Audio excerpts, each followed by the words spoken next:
আজকে আমাদের জীবনের সর্বোচ্চ কষ্টের দিন। আমরা যারা বাংলাদেশ জাতীয়তাবাদী আদর্শের সৈনিক, তারা এই মৃত্যুটাকে আমরা মেনে নিতে পারতেছি না। আমাদের প্রাণপ্রিয় নেত্রী, দেশনেত্রী, যার সারা বাংলাদেশে তথা সারা বিশ্বে তার মতো নেত্রী পাওয়া খুব দুঃসাধ্য ব্যাপার। তিনি দেশের চিন্তা করে সারাটা জীবন উৎসর্গ করেছে। 90-এর গণ আন্দোলনের তিনি প্রধান নেতৃত্ব ছিলেন। তিনি সরাসরি এরশাদ সরকারের সঙ্গে আপোষ করে নাই। তার ধারাবাহিকতায় ফ্যাসিস্ট জালিম সরকার হাসিনা তার উপর যে নির্মম অত্যাচার নির্যাতন করেছে, তাও সে সরকারের সাথে কোনো প্রকার আপোষ করে নাই।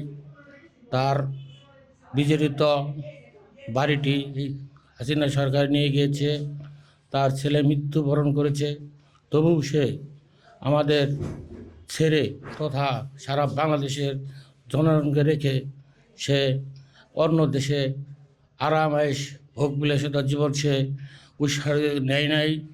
সে তার মৃত্যুতে আমাদের দেশের তথা আমাদের অভিভাবকহীন হয়ে পড়লাম।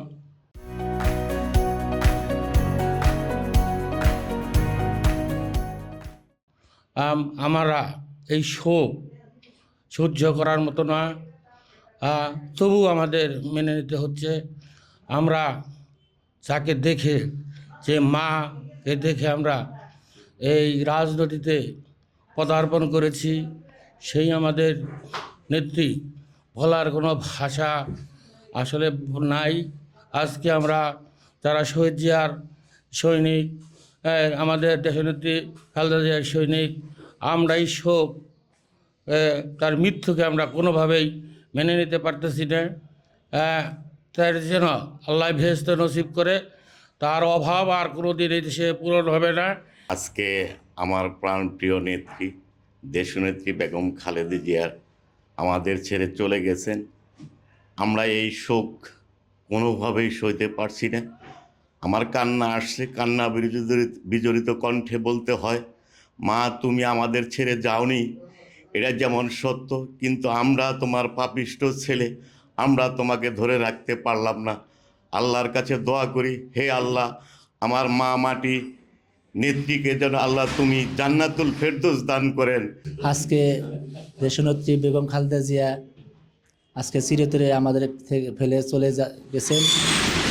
আমরা কোনোভাবেই এই শোক সইতে পারছি না। আল্লাহ পাক যেন তার পরিবারের এই শোক সন্তুষ্ট পরিবারের সবার সহায়ত সবার অভিদান করে, এবং কি আমার এই নেত্রী যে মা জননী, উনাকে জানি আল্লাহ পাক ব্যস্ত নসিব করে।